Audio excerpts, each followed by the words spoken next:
नमस्कार। The deep dive में आपका स्वागत है।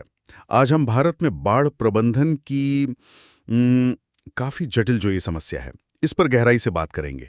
और ये चर्चा खास तौर पर यूपीएससी की तैयारी कर रहे उम्मीदवारों के लिए डाउन टू अर्थ मतलब डीटीई में छपे विश्लेषण पर आधारित है। प्रीलिम्स और मेंस दोनों के लिए ही ज़रूरी हो सकती है। जैसे कि आइंस्टाइन ने कहा था, हम समस्याओं को उसी सोच से हल नहीं कर सकते जिससे वे पैदा हुई हैं। और देखिए, जलवायु परिवर्तन से बाढ़ का खतरा और उसका रूप बदल रहा है, तो जाहिर है हमें अपनी सोच, अपनी रणनीतियां भी बदलनी होंगी। तो चलिए डीटीई के विश्लेषण को खोलते हैं, देखते हैं भारत क्या कर रहा है, दुनिया में क्या नया हो रहा है। सबसे पहले ये समझना जरूरी है कि भाई समस्या कितनी बड़ी है। भारत की कुल जमीन करीब 329 मिलियन हेक्टेयर, उसमें से 40 मिलियन हेक्टेयर से ज्यादा बाढ़ प्रवण है। सोचिए, 40 मिलियन हेक्टेयर। हाँ। और एक और चौंकाने वाली बात, पूरी दुनिया में सबसे ज्यादा लोग, करीब 15.8 करोड़, भारत में ही ऐसी झुग्गियों या बस्तियों में रहते हैं जहां बाढ़ का खतरा है। 15.8 करोड़, ये तो बहुत बड़ी आबादी है। बिल्कुल। और ताजा आंकड़े देखें, 2024 में बाढ़ और तूफान से 54 लाख लोग अंदरूनी तौर पर विस्थापित हुए। ये पिछले 12 साल में सबसे ज्यादा है। बाप रे। और आर्थिक नुकसान, पिछले 20 सालों का हिसाब लगाएं तो देश का करीब 63% सालाना आर्थिक नुकसान बाढ़ से ही हुआ है। 63%। ये दिखाता है कि ये सिर्फ जान माल का नहीं, अर्थव्यवस्था का भी कितना बड़ा मसला है। और हाँ, इसमें एक चीज और जुड़ गई है। मॉनसून का जो पैटर्न है वो बिल्कुल बदल गया है। कभी अचानक जोर की बारिश, भयानक बाढ़ और फिर लंबा सूखा, एक ही मौसम में दोनों। हाँ, ये अप्रत्याशित पैटर्न जो है, ये पारंपरिक तरीकों को वाकई चुनौती दे रहा है। बिल्कुल। अब सिर्फ वो बांध बना देना या तटबंध खड़े कर देना वो काफी नहीं रहा। हमें ज्यादा लचीले, ज्यादा अनुकूलनीय समाधान चाहिए। तो दुनिया क्या कर रही है? डीटीए लेक में कुछ अच्छे उदाहरण हैं, जैसे तंजानिया का मिसिम्बाजी बेसिन प्रोजेक्ट। वो प्रकृति आधारित समाधान और आधुनिक इंजीनियरिंग का मिश्रण है ना? हाँ बिल्कुल, वो एक अच्छा मॉडल है। और नीदरलैंड्स के तैरते घर कमाल है। लेकिन मुझे सबसे ज्यादा उत्सुकता चीन के स्पंज सिटी कॉन्सेप्ट को लेकर हुई।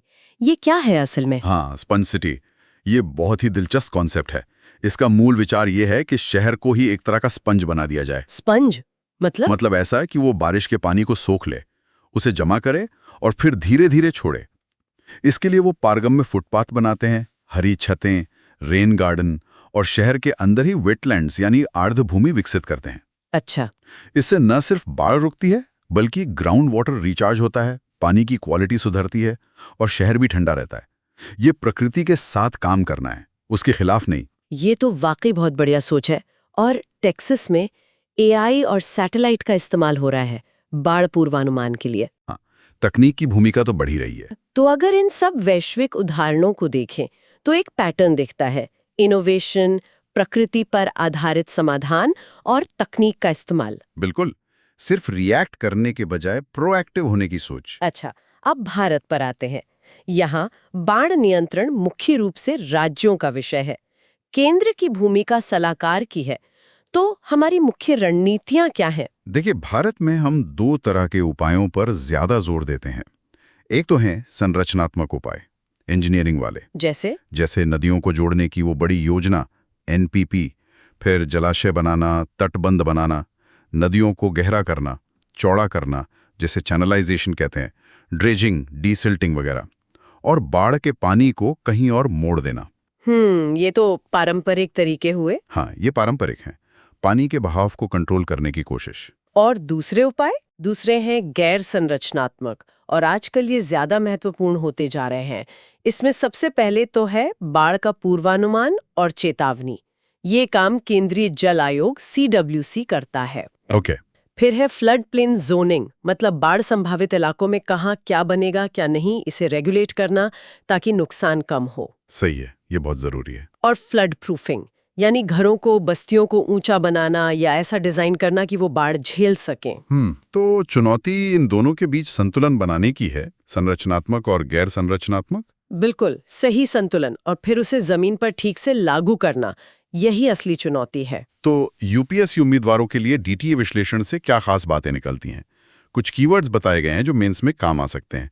जैसे एक है नदी संसाधन के रूप में, रोक जोम के रूप में नहीं।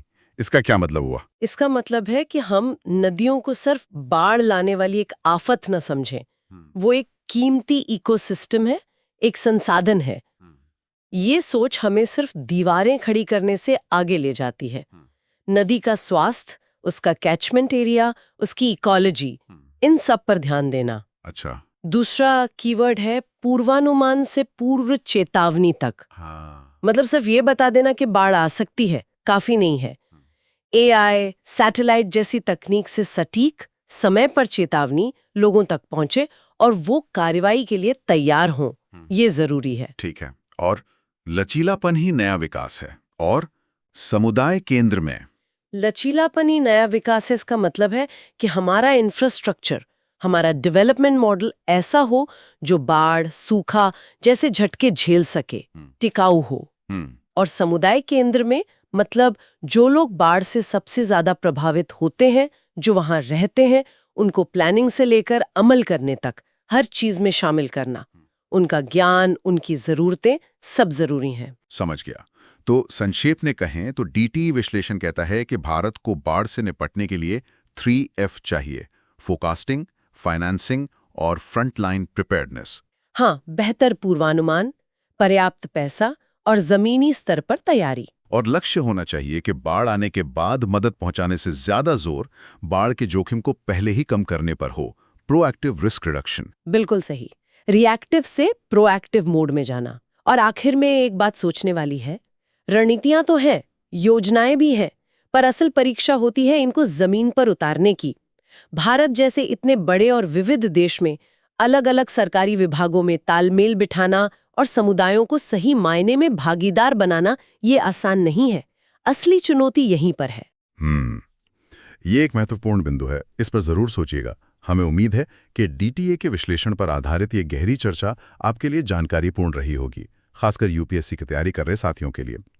अगर आपके कोई सवाल हो या आप किसी पहलू पर और जानना चाहें तो नीचे कमेंट्स में जरूर लिखें। और अगर आपको ये जानकारी काम की लगी तो लाइक करें और चैनल को सब्सक्राइब करना न भूलें। अगली बार फिर मिलेंगे, सीखते रहें।